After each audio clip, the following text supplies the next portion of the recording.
കേരളത്തിൽ അടുത്ത കാലത്ത് ചർച്ച ചെയ്ത ഏറ്റവും സെൻസേഷണലായ കേസാണ് പന്തീരങ്കാവ് ഭർത്തൃപീഡന കേസ്. ഭർത്താവും ഭർത്താവിന്റെ വീട്ടുകാരും ബന്ധുക്കളും ചേർന്ന് സ്ത്രീധനത്തിന് വേണ്ടി തന്നെ അകാരണമായി പീഡിപ്പിച്ചുവെന്നും കൊലപ്പെടുത്താൻ ശ്രമിച്ചുവെന്നും ഒരു പെൺകുട്ടി പോലീസിൽ മൊഴി നൽകുന്നു, മാധ്യമങ്ങളോട് സംസാരിക്കുന്നു. മറ്റൊരു ഉത്തരയും വിസ്മയവുമായി ആ കുട്ടി മാറിയില്ലല്ലോ എന്ന് പൊതുസമൂഹം ആശ്വസിക്കുന്നു. കൃത്യമായ സമയത്ത് കേസെടുക്കാത്തതിന്റെ പേരിൽ പോലീസ് ഉദ്യോഗസ്ഥർ വരെ സസ്പെൻഷനിലാകുന്നു. എന്നാൽ ഇന്ന് ആ കേസിൽ വമ്പൻ ട്വിസ്റ്റ്.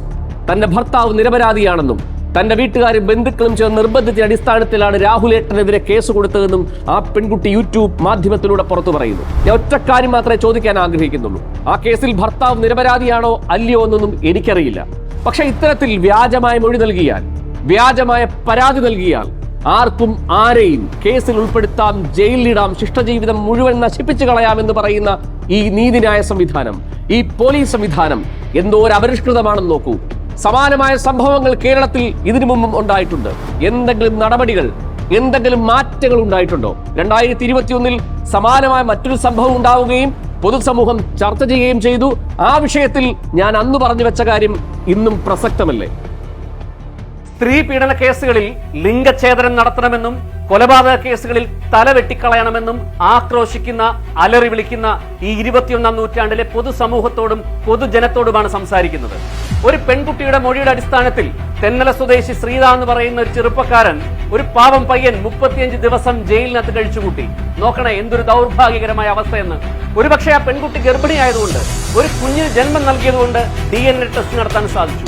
അതുകൊണ്ട് സ്വന്തം നിരപരാധിത്വം തെളിയിക്കാൻ സാധിച്ചു.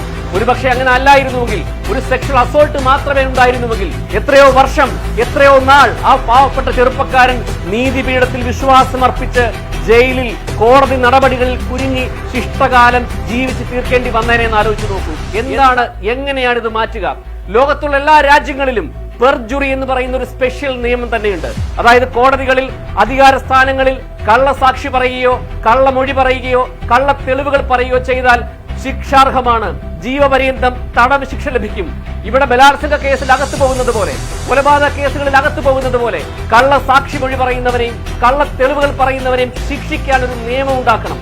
ഇന്ത്യൻ ശിക്ഷാ നിയമത്തിൽ പെർജുറി എന്ന് പറയുന്ന ഒരു വകുപ്പ് പറയുന്നുണ്ട്.